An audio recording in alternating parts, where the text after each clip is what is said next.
Welcome one, welcome all. This is the Fanema Movie Podcast, episode 21, and we're back. Yes, we are. And we're on video. Yes, we are. For not officially the first time, because me and G did this in a very different way. Yeah. Once. I don't know if we did the movie podcast on video. We for sure did the Fan Awakens. This seems a little more professionally made. Not really. You know, last time we had the whole tripod going. We had the camera set. Okay, that's not true. We had a tripod, yes. We had my iPhone placed on the tripod very jankily, if that's a word. And technically, I think so. It almost fell a bunch of times. But I'm excited, man. I'm excited to do this. Yeah. Almost excited is... Wait, that was the wrong button. That was the wrong button. I was really hoping... Pizza time. But the emotion's all the same. No, but really, this is something that I've been working towards for a long time. Yeah. And, you know, one thing or another came up, memory issues, camera issues, and excuses. And I really wanted to just get the video thing going. Yeah, I wanted to get video going. And so that's kind of the first thing. With this capability, I'm going to start doing reviews for sure. Mm-hmm. We're going to be making a lot of moves that way. And my goal is that next year, 2020 in August, Star Wars Celebration, I can hopefully have the Fan Awakens podcast featured in some way over there. Yeah. Either officially or not. You know, maybe it's a meetup of some kind. Mm-hmm. I really want to start growing that brand. But this is the movie podcast. Yep. We're here to talk about some movies. Uh-huh. And as much as I think we cover a lot of things on this show, I think we talk about small movies. We talk about the big movies, but Comic-Con just happened. Oh, yeah. So, surprise, this is going to be a big movie show. Yeah. But, I mean, there's a lot of trailers that came out. Mm-hmm. A lot of announcements. So, I'm going to lead off with this. What was your favorite thing that was announced at Comic-Con? That was announced? Even if maybe we sort of knew it was happening, like, say something like we knew the Eternals was happening. Yeah. But, like, a formal announcement was at Comic-Con? What was your favorite? The announcement of Fantastic Four and mutants being in the MCU in the coming years. Yeah, it's not Phase 4, we know that. Actually, we don't. They've kind of... The movies aren't going to be in Phase 4, but I wouldn't doubt that they're introduced in Doctor Strange. That'd be cool. But yeah, like just knowing that 100% they're heading in a direction where they are going to be in the MCU, and for Fantastic Four to finally be given a proper, good movie. Yeah, because you saw Kevin Feige had a ton of interviews in that media line backstage after Hall H, and he talks about it, and someone, I forget who it was, that asked him about the Fantastic Four, what he was most excited for, and he said basically just to show the first family the respect they deserve, basically, you know. Give us a good Fantastic Four story, because I really don't think it's very hard to do. I mean, I know movies in general are hard to make, but when you look at what Marvel's done, they've tackled a lot more difficult projects than the Fantastic Four. Yeah. Guardians of the Galaxy being a success, I think, is a much taller task than the Fantastic Four. 100%. They went from a D level. Yeah. And Ant-Man, you know? Yeah. It's like a lot of people that before the MCU, no one really cared about. Nobody knew what Ant-Man was. I would say that Ant-Man was probably less famous than the Atom. Yeah. Or the Tick. No, 100%. I know, people know the Tick, sadly. Yeah. Did you ever watch that show? No. I didn't either. I think I may have seen part of the pilot. Yeah, but and we're talking about the live action here, not not the cartoon. No. Mine is without a doubt Blade. Yeah. Just the way they showed it, man. We weren't there, but the way they had him come out at the very last minute of the panel, 2-time Academy Award winner Mahershala Ali. People are confused. What is it? What could he be? Puts on the Blade hat. Lights out. Logic called it. He did. That was my a question. Couple months ago. Did Mahershala pay him for that? Maybe. It's happened before with Henry Cavill and the Witcher piece. Really? Yep. I didn't know He commissioned about him for it. Same with Dwayne Johnson commissioned him for the Black Adam pieces he did. That's cool. It's cool, man. It's like I think that it's really cool that one, there's someone as cool as Boss Logic out there making this awesome art. Yeah. And influencing decisions. Yeah. Because people see, one, if someone's passionate enough to commission him to, make them as a certain character, that's already showing. There's fan interest. Yeah, interest. It shows the fan interest. It shows reaction. Because it's very candid. People aren't looking at this like, if the studio released this, it'd be like people would probably kind of cringe at the idea, scoff at it. Yeah. Like, oh, I don't know. I don't think it'd work, but it comes off as very candid when Boss Logic posts it to his own Instagram. Mm-hmm. Speaking of Boss Logic, yeah, dude, that guy. I remember we both followed him pretty early before he was doing a lot of the big stuff that he's doing. Because I followed him because of Collider personally. I followed him before I saw him on Collider, but they've been posting his stuff for a while now. They have. But it's just really cool when you see someone grow like that, and now he's doing all these official Marvel posters and all kinds of stuff. It's awesome. If you don't follow him, go check out Boss Logic on Instagram. He started his own shop. Yes, he did. It's awesome, and I want to buy it all. I haven't bought any yet. I want to buy the last shawarma. That one's cool. But yeah, Blade, man. It's just, I think Mahershala, everybody said it, so I'm just going to say it one more time. It's dream casting. Mm-hmm. It's perfect. I mean, I thought Michael B. Jordan would have been perfect as well. I think I may have fan casted him before as Blade. Mm-hmm. I think that works great. But if you can get Mahershala Ali, get Mahershala Ali. Yeah. And it's funny when they talked about it, they just said that, he requested a meeting with them. And it's like, who do you want to play? Blade. Okay. Well, Blade's now part of the MCU. Ladies and gentlemen, we got him.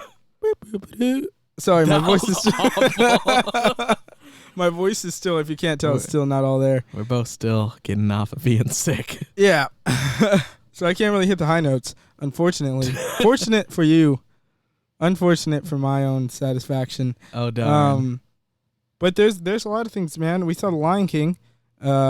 We did not. I'm sorry. I saw The Lion You King. did. I was about to ask you what you thought. I'll be honest. I haven't reviewed it yet formally. Mm-hmm. It might be negative. Really? It might be negative. I think it's hard to spoil the movie. Yeah. I thought that as the consensus is Timon and Pumbaa are by far the best part of the film. I was going to say same thing, but it really isn't. It's Timon and Pumbaa. Timon and Pumbaa. By far the best part of the film. That's what I've heard. Outside of just the pure spectacle of the visuals. Yeah, with one single frame of actual live shot. Also, you hear Chance apparently did just random animal sounds. Oh, I didn't. I knew he was in it. Apparently that's what it is. Just like random ad-libs of animals. Cool. Yeah. But here's my gripe with it. Okay. One, and I haven't seen the animated film in probably over a decade. Really? Yeah. Oh man. You should watch it. I mean, I remember it though. Yeah, but still, well, you should watch it. I should. And this is essentially a shot-for-shot remake with 30 extra minutes of improv and different things. Okay. I think one original song. It's very short. Beyonce song. Of course. But for some reason, the story felt dated. I mean, it's just Hamlet. But there didn't seem to be a need for Simba in the slightest. Really? In the slightest. It's just it just felt dated. And I mean that in a weird, I'm not the most politically correct person, I'd say. Yeah. But I mean, I'm aware, and I just think that it felt very odd. The sense of we need him because he's the king. The rightful king? The rightful king, when they really didn't need him at all. You'll see what I mean when you see the movie. But it just seemed I don't feel like I'm spoiling it, but Nala seemed like she pretty much could handle everything on her own. And it's once they got back to Pride Rock, she kind of still did everything on her own. Wow. That's not what happened in the animated movie, in the original. No, Simba was a big part. I mean, he was a big... Because, he was the only one that was able to really stand up to Scar. He was the one that... That's the same role he has in this movie. But Simba actually did stuff in... Okay, but check this out. It's when Simba and Nala first reunite. I'm just gonna say it because what's spoiled? It's Nala kind of beats him up no problem. If you can beat Simba up, just go beat up Scar. But is Simba really trying though? No, he doesn't know who she is. Oh yeah, She's chasing Timon and Pumbaa, and he comes in and gets her by surprise, and she just handles him. I don't think that's how it went in the original though. I'm like, if that is quick, it's a quick exchange. I'm like, if she can just handle my man like that, just go take out Scar. Yeah. Just give him the old paw. Give him another Scar. He's old. He looks like he barely move. Yeah. But he's got hyenas. So I guess there's Wasn't Eric Andre one of those hyenas? I think so. Yeah. Oh, and that's my only other gripe about the film, is that, well, one, I've been thinking about it for so long, since I saw it about a week ago or so, half a week. Yeah. You know, what was it that really bothered me? And I guess it's just the idea of it at all. The idea of remaking this film and making it exactly to a T the same makes you raise the question of why even make it. Yeah. You know what I mean? That's fair. Because it looks gorgeous. But if you're not going to change the story in any way to fit the times, I suppose. Like how The Jungle Book did? Yeah. Why? And I understand the decision. I mean, it's a lot of pressure, man. When there's a difference, especially with The Lion King. That's what I was gonna say. There's a big difference between making The Jungle Book and making The Lion King. Because The Lion King is heralded as one of those like. I mean, a lot of people think of it as the greatest animated film of all time. Yeah. And like, it gets to a point of, well, maybe we don't really want to mess with it. Maybe that's one of the ones we don't remake. And unfortunately, I think that was the wrong decision. It works for some people. Don't get me wrong. It's pretty divisive, but it seems pretty fairly split. I think it's a Last Jedi situation. Yeah. Where, in this case, it's about the same. Very vocal against it. My problem is, in the animated movie, you know how Simba, even when he grows up, he still has like a very sort of childlike voice. Yeah. And like, it works in the animated. It works in the animated film. It does not work for me in this. Because, I mean, it's like a real looking lion. It's a big old lion. He looks just like Mufasa. And when you have him, hey guys. Son, let me tell you, everything the sun touches is ours. And then Donald's there and he's like, hey, man, I just want to. What's up, guys? But it sounds even lighter. Like, yeah. I don't want to go back to Pride Rock. And it just doesn't really fit this giant beast of a cat. Yeah. And even going further, I think everybody's voices were picked wonderfully, top to bottom, besides Glover and Beyonce. Okay. And maybe that's because they're just too big of stars, and I just couldn't separate them. Yeah. Like, I couldn't separate themselves from the character. You couldn't be like, oh, that's Simba. You're like, hey, it's Donald Glover. Yes. Yeah. I just couldn't get past Nala it personally. talks and you're like, Beyonce? Beyonce? Oh my goodness. I was expecting. I mean, that's basically how the internet was like treating this movie. Nala talks. Beyonce? Yeah, I mean, I feel it, man.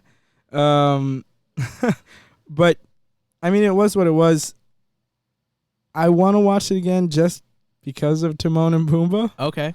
And even the opening shot, man, it looks like you're watching a naked documentary. Looks like you're watching nature documentary. A nature doc. Hey, all animals are naked, all right? Not really. No, they're not. The naked mole rat. Yes. You know what I meant. The naked mole rat is naked. Rufus. Should I name myself Rufus? No, you should not. No. What do we got? This week we're watching Once Upon a Time in Hollywood, right? Yeah. 93%? Yep. Doing well? What else is coming? That's a wonderful question. Oh, Hobbs and Shaw. Maybe the best comedy of the year. That's going to be a fun movie. It's going to be a fun movie. It's going to be good. Okay, wait. But I do want to, because we're going all over the place, I want to bounce back to Comic-Con. Okay, yeah. Because I want to spend a little more time on the slate. Uh-huh. So they have this full slate. I'm pretty sure someone's here. Nope. They have this full slate going basically only between 2 years. Yeah. 2020, 2021. Yeah. And as far as we can tell, that's phase 4. Uh-huh. But I started really thinking, phase 1 had, 5 movies? 4 movies. 4 movies. 5. Hulk, more. Let's go through it. Iron Man 1, Hulk, Iron Man 2, Thor, Captain America, Avengers. 6. In this slate so far, they've announced 4. They have Eternals. Black Widow. Thor, Love and Thunder. Doctor Strange. Shang-Chi. It's 5. Now, if that's really the full slate, that would be the first phase without an Avengers film. Yeah. Which is okay, but I doubt it. I doubt that's the full slate. No. And Kevin Feige said as much that, things change and we add things and plus what? D23 Disney Plus? Oh, I don't think they're is in a month. I don't think they're gonna announce further films. Really? Yeah, for sure. I'll say because they just announced that Marvel's gonna have a full panel at D23, which I think makes sense, and they'll probably show them the previews that Hall H got. Yeah. Because even in the variety videos, they cut it off. Yeah. So I'm sure, glad they did that. Me too. That's nice. Yeah. I like that too. Just because it does give you. I never really understood why they did. I mean, not that, but not going to any convention in my life. It's like you almost felt like, yeah, I'm at home, but I still want to see. Yeah. But that gives you an incentive to go. Yeah. And I understand it's expensive, man. Yes, I went to Celebration last year, and I had to save for a year, basically. Yeah. And I'm going next year, and I have to save for another year, essentially. Yeah. And it's tough, and I completely understand not being able to go. I've wanted to go to cons for years now, and it's taken me this long to go to one. Yeah. So I understand not being able to get out there, and the unfortunate fact that you don't get to see that exclusive content. But I don't get mad at it because we eventually will see it. Yeah, it's not like you'll never see it. Yeah, we're going to see it. We'll just have to wait a few months. Because like at Celebration, they showed a lot to the public, Yeah. But we still did get some things. We got Mandalorian. the Mandalorian stuff, and that was enough for me. Yeah. And just the experience of being there. But it's stuff we're going to see. So out of this Marvel slate, there are things that I think 2022, they didn't show us, right? They showed us 2020, 2021. Yeah. In 2022, I have to assume that we'll have another Spider-Man. Maybe they'll announce it at D23. See, the thing I don't think they will. I doubt it because it's still in theaters. Yeah. If anything at D23, they'd announce Black Panther 2. I mean, they've already announced that it's going there. I'm talking formal announcement. Title card, release date. Yeah. Black Panther 2 or Guardians 3 would be the things that would make sense. Mm-hmm. I heard that they wanted to bring Guardians 3 to Comic-Con, but James Gunn clarified on Twitter that he is still focusing on Suicide Squad 2 first, and then he's going to Guardians. So it makes sense why that would take a while to come to fruition. Yeah. I'm assuming we won't get that until at least 2022. I would say 23 23? Even. Could be 22. It definitely could be 22. It'd be late 22, though, because Guardians 1 came out just November. Yeah. Then Guardians 2 came out in November. Was it November? It was either October or November. It came out late in the year. I don't have any posters up anymore. It was around my birthday, I believe. Yeah. Yeah, maybe. But, of course, big announcements. Natalie Portman coming back. Yep. Which I'm super excited for. I don't think she's been given the proper chance in the Thor franchise. And I assume the only reason she came back at all is because of Taika Waititi. Mm-hmm. Because of what he can do. I'm sure he pitched her something amazing. Well, I think being Thor. Yeah, I think that's pitch amazing enough. It's super exciting to see that. Speaking of Taika. Yep. Jojo Rabbit. Oh, my goodness. It looks absolutely ridiculous. And it's going to be so funny, man. Oh, yeah. And for people who don't know, it's basically Taika Waititi, who is from New Zealand. A brown man from New Zealand. Which is playing a imaginary friend of a child, but this imaginary friend just so happens to be Adolf Hitler. Yes. And it's a complete satire. What did he put? The visionistical? Yeah, visionistical director. Which is... he's on brand. Very on brand. But that comes out in the fall. I wouldn't doubt that it gets award consideration, depending on how different it is. Yeah. You know, because there's a line that I think the Academy kind of scared of. Yeah. But I think that Taika will make this in good taste. And he doesn't care. No. And I don't care. He has fun. Yeah, for sure. Have you seen the behind-the-scenes videos of him on Ragnarok? It's like in costume, directing everyone. It's like climbing things and jumping off just because. He's a large child. Yeah. And the funny thing is, like, Feige talks about how they've never had a filmmaker like him. But, like, I don't know if there is a filmmaker like him. I don't know if there's another filmmaker like him in the world. No. But going back to the thing I'm most excited for being Blade. I've been thinking, man. I've been doing a lot of thinking. Who would I like to direct Blade? And now, the first name that initially came up in my head was Spike Lee. Okay. Just because I kind of want to see a superhero movie through his lens. And I think that when you have someone like Kevin Feige guiding him, he's going to be able to keep it on track enough. It's not going to go off the rails. Not that I think that Spike Lee would take a movie off the rails. I just think that he's a very specific. He has a style. Yeah. And I don't want to have that same issue with oh my gosh, who was it? Baby Driver director Edgar Wright. How he was supposed to direct Ant-Man.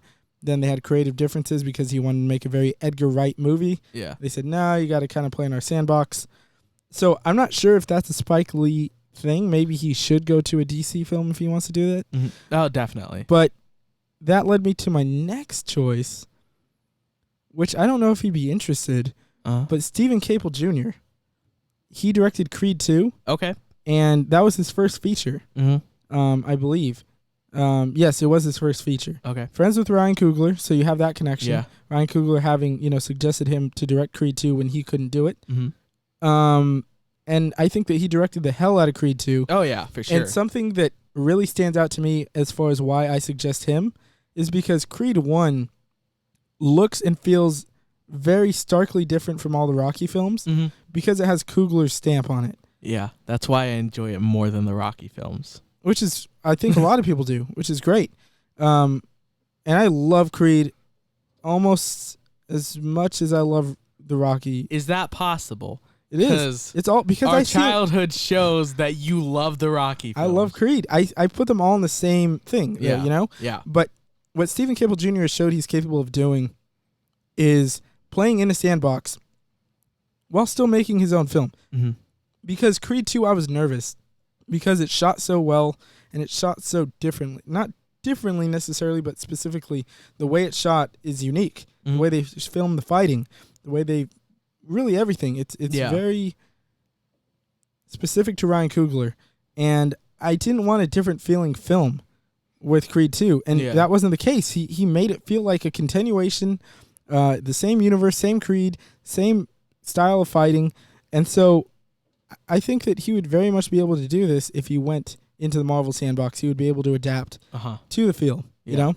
Yeah. So that's my pitch for Stephen Caple Jr. if he wants the job. Yeah. You have any other ideas in mind? I mean, my only other thought, just because similar vein, also Ryan Coogler. See, I thought that too, but it just wouldn't work. I don't think the style would fit his It's mark. It's not that. I think it would. I think it'd be a perfect Ryan Coogler film. I just think that he's too busy. He's doing Black Panther too. Yeah. And if we have Coogler do Blade, we won't get Blade until 4 years from now, 5 years from now. Yeah. 6. Yeah, we don't want him pulling double duty, stressing himself out, and not making the best movie he knows he can. Well, it's not just that, but I just don't want to wait that long for Blade. Yeah, I know. And also, selfishly, I'd like to see Ryan Coogler direct a Star Wars movie. Yes, I know. So I took him out of the running. If I had to pick someone else to do Blade... You've already put your couple hats in. Yeah, I'm putting another hat. Hat. I'm just going to pull the one out. historic third hat. The historic third hat. You don't know where you're going. I do know where I'm going, but... Then say it.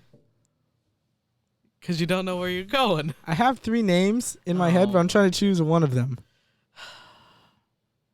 5, 4, 3, 2, Can I take a recess? No. Now. Give me Eli Roth. Okay, there you go. He doesn't historically make very well-received films. No. But he's a horror mind. Okay. And I think that you inherently want a horror director to direct a film like Blade. Like Scott Derrickson did with Doctor Strange. Yes, it's very much a Marvel film, but it has a lot of darker tones and darker themes. And that's why I'm changing my pick right now from Eli Roth. And this is not... Stephen Caple Jr. is still my first pick. Continue. Second pick, Andy Muschietti of the It franchise. Okay. And that's what you got to do for me. You got to say what they've done. And Sinister, which you haven't seen. No, I have not, but I have seen it. It. Cool. That's it. That's my pitch. Cool. Andy Muschietti's done it. It. That's it. That's it.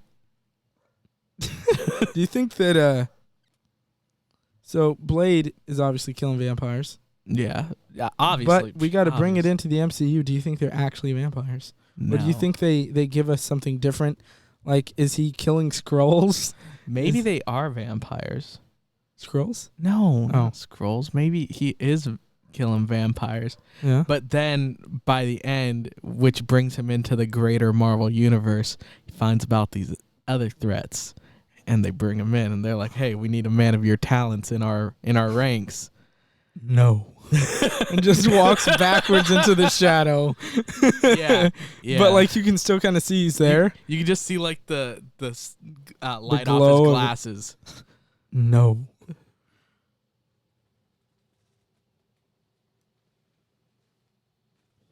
But then he still comes back for the next film. Yeah, for It's sure. like He's it's like like nice. Wolverine in the new X-Men movies where like they use their one F word Yeah. in what was it? First Class? Yes, it was. Yeah. Marshall, man. Yeah. Marshall Ali, Stephen Cable Jr. That's all I want. 2-time Academy Award winner. But we'll still have Ludwig Oh yeah, for sure. do the score. Yeah. Because he's quickly becoming one of my favorites. Nice. Speaking of Ludwig, we got the Mandalorian. He's scoring that. They said they're already, and I know this is getting off of movies, but actually I'll save this for the Fan Awakens. Okay. Favreau's already, writing season 2, Yeah. which is awesome. Yeah. Also, I'm gonna start doing this every show. One, I want to be sponsored by Capri Sun Oh my God. because I love Capri Capri Sun. Sun. Eli, on every post, regardless if it's on the Tag Capri Fanema, Fan Sun? Awakens, or your personal, tag Capri Sun. And should I We will speak it into existence. I want a Capri Sun sponsor. Dude, so imagine badly. just them sending you a care package of Capri Suns. That would be awesome. That's my dream. That's the dream, man. Now, Save the our rebellion. third save host the dream. has arrived to this glorious studio of a bedroom. Would you like me to run and get him? Could you please? Yes, sir. And then he's just going to tell him to come say hi. Continue talking. Until then, I'm just going to ramble on about my sponsorship ideas. I also have a food truck I've been wanting to start, just to go off the rails a bit. It's a Indian street food truck called Non-Stop. And basically, we're going to be serving Indian cuisine. Maybe I'm going to have I don't know. It's unrelated, but I'm going to have movies playing the whole time. Mikey went to go get tea. So there's that. But look, picture Blade. Maybe if he had a crossover with the one Avenger coming into his film. Not that he's necessarily an Avenger, but I'd say Nick Fury. Man, they're taking a long time to walk in here. Talk about a dramatic entrance. But here he comes. One man, alone, betrayed by the country he loves. Why don't you go ahead and take a seat, pal? It is an honor. Like I said, we did this once before. It was a long time ago. You want to say hello to the good people? You really got to sit on the edge.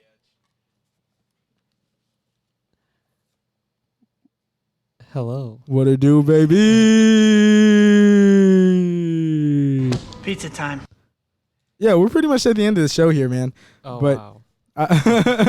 You came in at the tail end just to say goodbye. I just want to thank Miguel again for pretty much doing this whole show for me in this very hot room. And I also want to say that here's my pitch for Blade. All right, I'm just going to go. Yes, it's going to be a flash course. Third time. Very quickly. Blade, Mahershala Ali, directed by Stephen Cable Jr. of Creed 2. Because he showed that he can play in someone else's sandbox and make a film look like it continues from Creed 1, which tells me he can make a movie in Marvel's sandbox, and blend in. Assuming he'd want this job. Also, just to say it again, Capri Sun, I would love a sponsor, and I'm going to start tagging you in everything I do. And everywhere I go, I'm going to try and carry Capri Sun with me because there's no better scenario I see in life than having a box of Capri Sun in every room. Always. Twice, 3, 4 times over. A pallet. Anything to add? I don't know if you just mentioned something about Blade Yeah. and Capri Sun in a span of a minute. Well, yeah. I was like, I like the idea of what you said about Blade. I'm like, I was always thinking about, like who should direct it. Yeah. I was like, yeah, Stephen Cable Jr. Like Yep. you did. Like Yeah, we had this whole thing on it. Mikey's trying to distract me with some weird dance moves in the background. I believe he's doing the whoa. Yep, no, that's definitely what he did. But hey, can I just go on record to say I've never done the whoa in my life? Exactly what someone who would do the whoa says. Here's the thing. I want to know, because I asked Miguel off the top of the show, what was your favorite announcement at Comic-Con? And for this, we did open it up to formal announcements. So, like, even though we knew the Eternals were happening, it was formally announced. So, what was your favorite? Well, yeah, it was Blade was up there because of, knowing Mahershala Ali was going to be a part of this and hearing the story behind what Kevin Feige said and how it all went down. I was like, yep, makes sense. I'm excited. The passion is there. But then also for me, it was Doctor Strange, too. What was it called again? And the Multiverse of Madness. Yeah. The title is awesome. So I got to open the Eye of Agamotto. Nerd. I'm sure it picked up on that. Yeah. But yeah. So Doctor Strange. Yeah. I mean, I probably am forgetting a lot of them, but probably not. That's pretty much my top 2 also. Because I'm thinking what else, I remember we did I mean, Shang-Chi and the Legend of the Ten Rings. Oh, yeah. Falcon and Winter Soldier. Loki. WandaVision. That's an interesting name. It is. Like seems lazy. Like anything. Same with Falcon and Winter Soldier. It's actually, they're all literally just named after the characters. It is. Hawkeye. Loki. But maybe it's smart. You don't want to confuse people.